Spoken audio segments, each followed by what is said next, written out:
Hello, it's Halloween 2024 and things are getting very spooky at Selling Salt Lake. We're going to talk to you today about some squatters' rights, which is very spooky, something about stigmatized properties, ooh, and also frogging, which you may not have heard of. So first of all, let's get started and talk about stigmatized properties.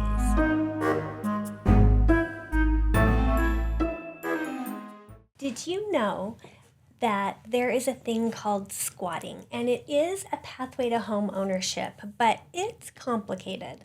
So if you have someone squatting in a property, that means that they are openly and conspicuously occupying a property that they do not own. If they live there conspicuously and openly for 7 years or more, and if they pay all the property taxes during that period of time, they can actually take over ownership of the property. A few things have to happen. Number one, the owner of the property has to never object to their presence on the property. So if for a period of 7 years, the owner does not object that they are there, and if the owner does not pay the property taxes for 7 years, then that opens the way for the squatter to own the property.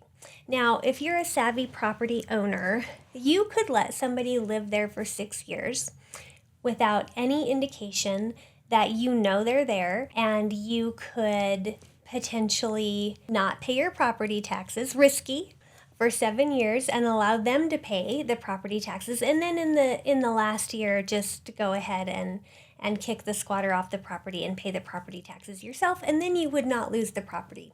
But that is a potential way that you could maybe become an owner of a property. Squatters' rights are not legal rights, but they do have legal protections. Squatting is a criminal offense. It's a form of trespassing, but usually the owner has to say that there's a problem. The owner has to speak up. So this is true in Utah. This is Utah's legal system. There are states around the nation who have a different point of view on squatters' rights. So for example, in New York State, which is the most lenient state about squatters' rights, you can occupy a property for 10 years and openly occupy it, and then you can claim ownership to it after 10 years. But if you squat in a property for 30 days and the owner or the landlord doesn't make any objection, then you develop more rights to the property, and it takes a judge's judicial order to have you removed. Typically, it only takes 3 to 5 days to have a squatter evicted from a property, as long as they haven't been there very long. But after that 30 days in New York, it's going to take an order from a judge to get a squatter removed from a property, even if they don't claim ownership to it. So that's Utah, that's New York, that's some contrast there for you. What is a stigmatized property? This can also be a little bit spooky. In the state of Utah, if a crime is committed on a property where a life has been lost, a homicide or a suicide or some tragic circumstance like that, the property owner is not obligated to disclose that information to the general public when they are marketing the property for sale.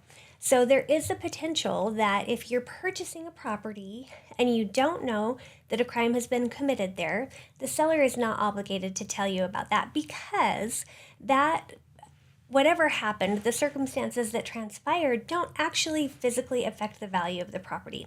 Now, in some people's minds, it might detract from the saleability of the property. Some people may not want to live in such a property, but the property owner has no obligation to disclose that information. Now, if they are asked directly about it, they have to disclose the truth. In my mind, it's always a better idea to disclose whether or not something like that has happened on a property before somebody buys it, because they're going to find out later, the neighbors are going to tell them, it's going to come up, and it's better to know in advance, in my opinion. That's a stigmatized property. Okay, have you heard about frogging? It's phrogging, and that is when a person occupies your property while you are also occupying it, but without your knowledge.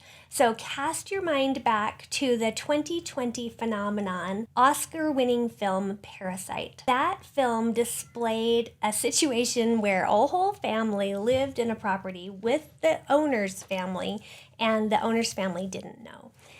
So that can happen in real life. You might have somebody who occupies a corner of your attic very quietly, or a forgotten bedroom in the basement. That's called phrogging, and that also happens. How often? Who knows? But watch out for that. That's phrogging. If you live here in Salt Lake Valley, you may not be aware of how many haunted houses we have around us and haunted locations, but you can find out about them in this book called Haunted Salt Lake City. You can find it at Walgreens, and it's a fascinating history of different hauntings in and around Salt Lake City. I'll just give you one example. You've probably heard of or seen the McCune Mansion. It is an event venue now, but it started life in the early 1900s, built for the McCune family. And it's 21,000 square feet of glorious, beautiful workmanship and construction of the period.